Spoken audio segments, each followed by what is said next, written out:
আসসালামু আলাইকুম। আজকে আমরা যাচ্ছি এই যে আমাদের শস্য বুনতে।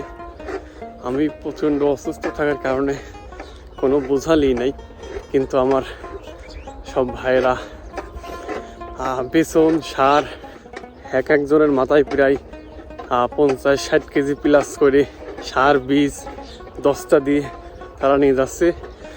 আমি অসুস্থতা বিভিন্ন দিন ভুগতেছি, যার কারণে আমি কোনো বোঝালি নাই। আমি এই যে ঢিসমিস যেগুলো আছে এগুলো নিয়ে যাচ্ছি। দেখেন ওটা কত কষ্ট করতেছে, ওদের একটু দেখাই ব্যাক ক্যামেরা। এই যে আমার 3 ভাই ওরা বস্তা নিয়ে যাচ্ছে, এক একটা বস্তা কিন্তু প্রচুর ওজন। এটাই শেষ।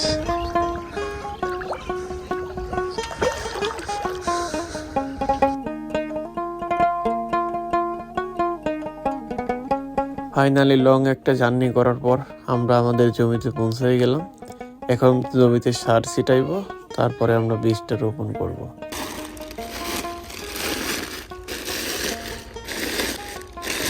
এখানে শস্য রোপণ করবো। এখন আগে সার বুনবো। সার নিয়ে আসি 150 কেজি সার এখন বুনবো, তারপরে বীজ শস্য আর কি রোপণ করবো, বুনবো।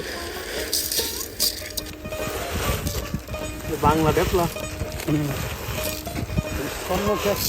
সর্বোচ্চ ধানটা রেডি পুরো সার আগে তো ছিলি মনে হয় ওই ইটাই ভেটছিল।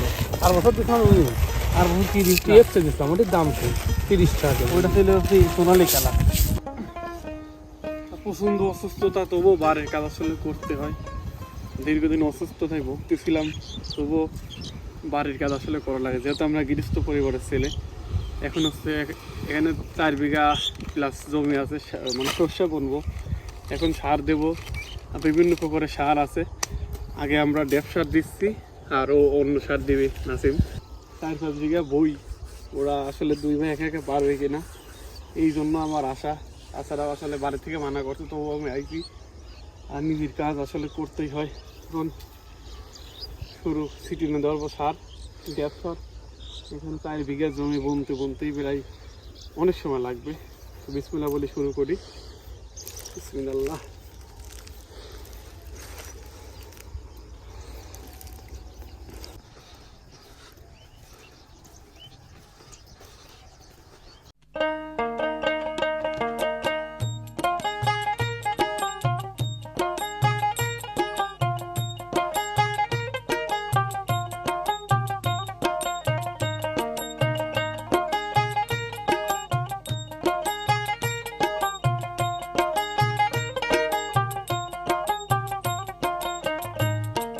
তো আমরা 2 ভাই 2 পদের সার জমিতে ছিটাইতেছিলাম।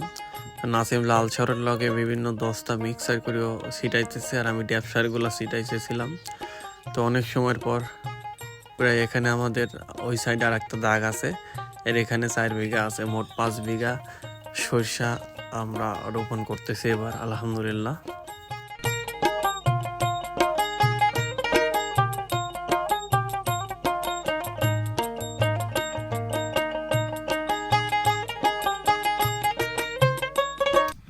সকাল থেকে সার বুনতে ক্লান্ত। আমরা যে এখন শস্য বুনবো, এক পেট বুনেছি, আর এক পাট আড়ি পেট আর এক পেট বুনবো, তাই তারপরে চাষ করবো আর কি।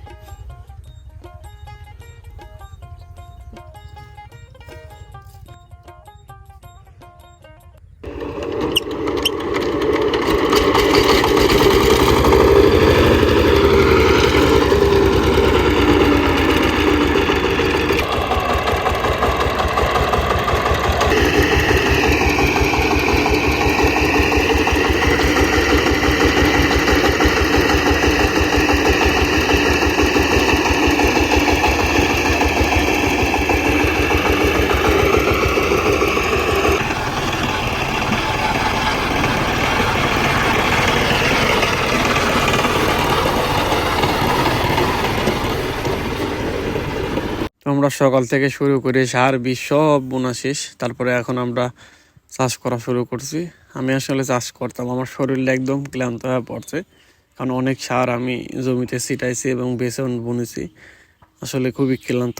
তো নাসিম চাষ করতেছে, তো আলহামদুলিল্লাহ এবার টোটালি প্রায় আমরা 5 বিঘা সরষা রোপণ করেছি এবং এই জমিটা দেখতেছেন এখানে আমরা প্রত্যেক বছর সরষা বনে থাকি এবং সরষা খাওয়ার পর আমরা এখানে ধান লাগাই।